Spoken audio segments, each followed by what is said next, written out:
What's up, guys? Welcome back to the channel. Of course, it's Let's Talk Football, the one channel where we unpack everything about football, especially as it concerns the Premier League. I have a lot to talk about today. And then, of course, I have my usual question that I would leave you with to, of course, respond to on the comment section. Beginning from Bruno Fernandez's very explosive interview, which was released, I think, yesterday, and then the interview that Ruben Amorim had ahead of that match between Manchester United and Bournemouth, which they were supposed to win, by the way, and then it's very sadly 4-4 2 days ago, and then of course to the fact that Manchester United are about losing two of their best to AFCON, and then of course what we can expect with these two guys, gone, and then of course the fact that Manchester United had a very big opportunity to win, Bournemouth, and then climb up to fourth or fifth in the Premier League, but yet again, they couldn't grab that win. As usual, I want you to, subscribe to the channel if you're yet to subscribe, and also very actively, get involved, comment, like, and share. All right, so let's dive into it. So first, of course, we're going to be starting with Bruno Fernandez's interview. So in that very explosive interview, which of course reports have shown was had while the player was away on international duty in Portugal, of course, that's around November. It was released yesterday, December 16th, by the media platform that had the interview. Bruno Fernandez actually opened up and said that directors at the club, that's talking about Manchester United, wanted him gone during of course in the beginning of the season, but then he said that it was a pretty much difficult decision for the club management because they didn't want to let him go, because they know how important he has been to the club.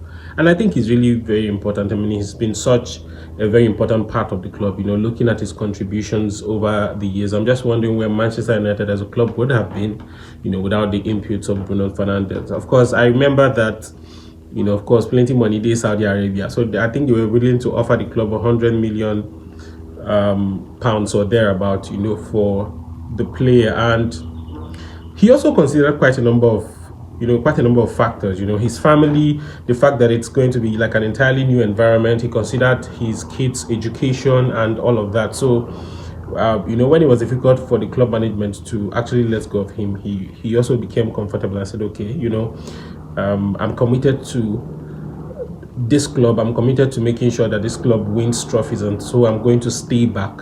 Yeah, so it's really huge because, like I said, I'm wondering what Manchester United would have really done without Bruno Fernandez. And of course, you see how very instrumental he's been to the club and of course to where they are, even though they've not really been impressive as such. All right, so ahead of that encounter between Manchester United and Bournemouth, on Monday, Ruben Amorim, said during an interview when he was asked about Kobe Mino's situation in the club, it's become like a culture at every press conference. Reporters always bring up the subject of Kobe Mino, always trying to find out, from the coach what the fate of the young guy is. So they asked him, why it appears as though he doesn't get as much minutes on the pitch like he deserves. So of course he said the same thing he's been saying, the fact that it's difficult because you don't expect him as a coach to leave out Bruno Fernandez when he's fit and then play Kobe Mino. I understand that,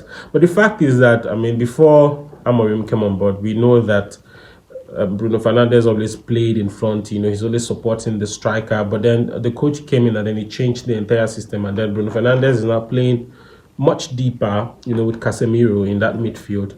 I think it's still very much possible.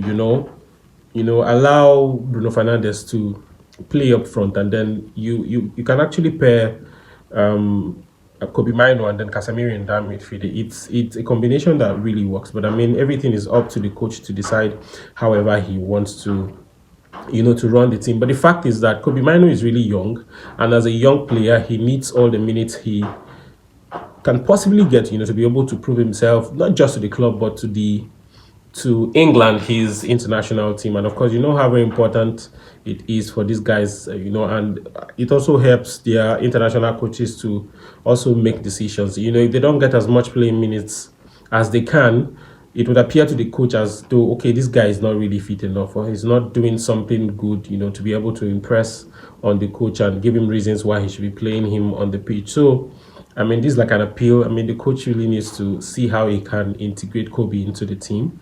Stop always bringing him when it's 80, 70 minutes. At that minute, anybody you're bringing in has almost given up, because it'll be like, come on, what am I coming in to do? Even though there are people that come in, even 10 minutes, just 10 minutes left in the game, and then they make a lot of impact. They go ahead to help teams win matches. So we're going to see what would happen.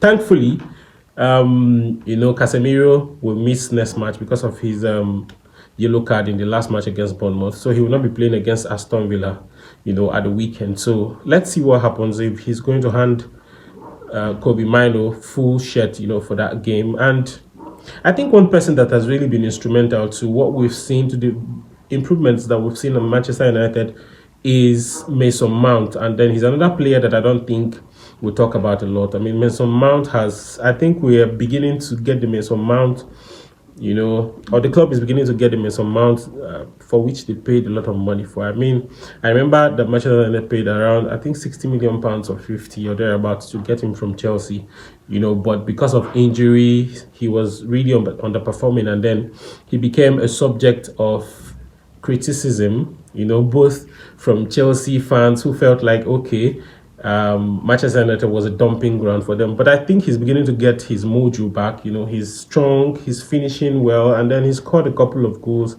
as well. But of course, we're going to see what happens moving forward. This is me wishing him well. And then moving forward, I want to talk about, that match against Bournemouth. Manchester United against Bournemouth on Monday. It was one match that Manchester United clearly had every opportunity to win. I don't know why they allowed that game to end in a 4-4 draw. Manchester United were the first to score. These guys equalized. Manchester United scored. So each of the times Manchester United scored, they allowed these guys to equalize. Okay, look at that third goal, for instance, that was scored by, Semenyo. Of course, he's a very good striker. So Luke Shaw actually lost control of the ball. So if you see how he was tracking back as though they had to beg him, to run back. And then all of them were just there looking at this guy till he scored that goal right from where he picked up the ball. It didn't really make sense to me. And this is one thing that has almost become like a culture to Manchester United. Whenever they are leading, they find it difficult to really hold, the defense together, and it doesn't really make sense. You can't say you plan to finish in the top four to be able to play in the Champions League. It's been a long time that happened, and then you can't defend your goals even when you're clearly leading. I remember a number of matches that Manchester United would have comfortably won if they really took their responsibility seriously. But it happens that each time they are winning comfortably, they just sleep, and then, the opposition really, or the other club, comes back, and then it ends in a draw, or Manchester United even loses that game. It doesn't make sense. For a club that really wants to improve or says it's committed to improving, we supporters of the club all over the world expect better performance.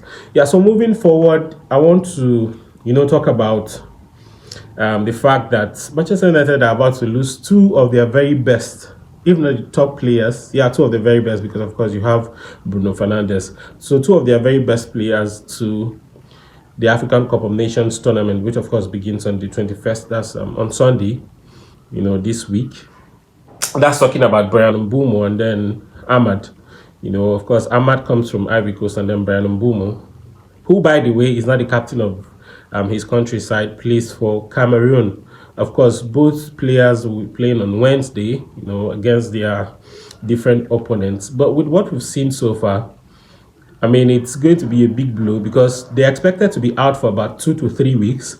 And then within that period, Manchester United would have played, I think, about 6 matches, starting of course on Sunday with Aston Villa, and then you have Newcastle, and then you have Leeds, and then you have Wolves, and then 2 other clubs. So I'm wondering what would really happen. So the question of the day is, do you think that Manchester United would put up top performances when Mbuemo and Amad are gone? for AFCON. What are your expectations out of these 6 matches that the club are going to play? How many matches do you see them winning? Do you see them winning up to 3, up to 4 without these 2 key players, or do you see them winning all 6 matches? Yeah, so just share your thoughts on the comment section as usual. Thank you very much as always for watching. Bye for now.